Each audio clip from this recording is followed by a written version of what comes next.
ભારતસિંહ પરમાર, પ્રભારી ઠાસરા તાલુકો।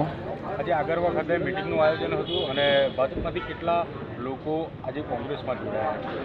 આજે ઠાસરા તાલુકાના આગરવા ગામે યુવા સરપંચશ્રીના નેતૃત્વમાં કાર્યક્રમ હતો કોંગ્રેસનો, અને એ કાર્યક્રમની અંદર ભારતીય જનતા પાર્ટીની વિચારધારાથી કંટાળીને, ભારતીય જનતા પાર્ટીની તાનાશાહીથી કંટાળીને 200થી વધારે કાર્યકરો ભારતીય જનતા પાર્ટી સાથે છેડો ફાડીને આજે કોંગ્રેસમાં જોડાયા છે। ત્યારે કોંગ્રેસ સમિતિના જિલ્લાના અધ્યક્ષશ્રી અને બીજા આગેવાનોના નેતૃત્વમાં તમામ 200થી ઉપર કાર્યકર્તાઓને કોંગ્રેસનો ખેસ પહેરાવીને એમને અમે આવકાર્યા છે। આગામી સમયમાં હજુ પણ શક્યતા ખરી કોંગ્રેસમાં અન્ય બીજા લોકો જોડાય એવી?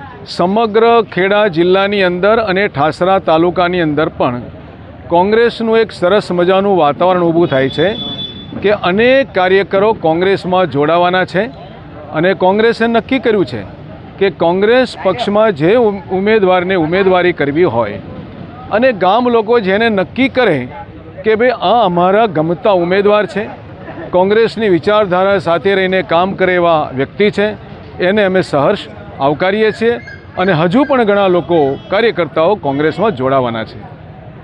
પૂર્વ અમૂલ ડેરી ચેરમેન વિપુલ પટેલે ગઈકાલે જે નિવેદન આપ્યું છે તે બાબતે શું કહેશો? ખરેખર તો પહેલું તો વિપુલભાઈને અભિનંદન પહેલાં એટલા માટે આપીશ કે ભારતીય જનતા પાર્ટીના નેતાએ ખરેખર ભાજપની વાસ્તવિકતાને જાહેરમાં સ્વીકારી છે, અને એમણે કહ્યું છે કોલર ઊંચો કરીને કે ભાઈ હું રાજકારણમાં રૂપિયા બનાવવા માટે આવ્યો હતો, અને અમારી લડત તો અમૂલ માટે છેલ્લા 1 વર્ષથી ચાલતી હતી કે ભાઈ અમૂલમાં ભ્રષ્ટાચાર વધ્યો છે, પશુપાલકોના પૈસા, પશુપાલકોના નફાના નાણાં સરકારી ઉત્સવો પાછળ ખર્ચાય છે, એવી અમારી લડત હતી।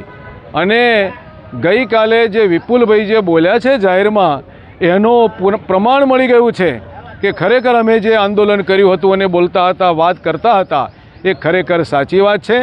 અમૂલમાં રહીને કે બીજી સંસ્થાઓમાં રહીને ભાજપના નેતાઓએ ફક્ત ને ફક્ત પ્રજાને લૂંટવાનું કામ કર્યું છે।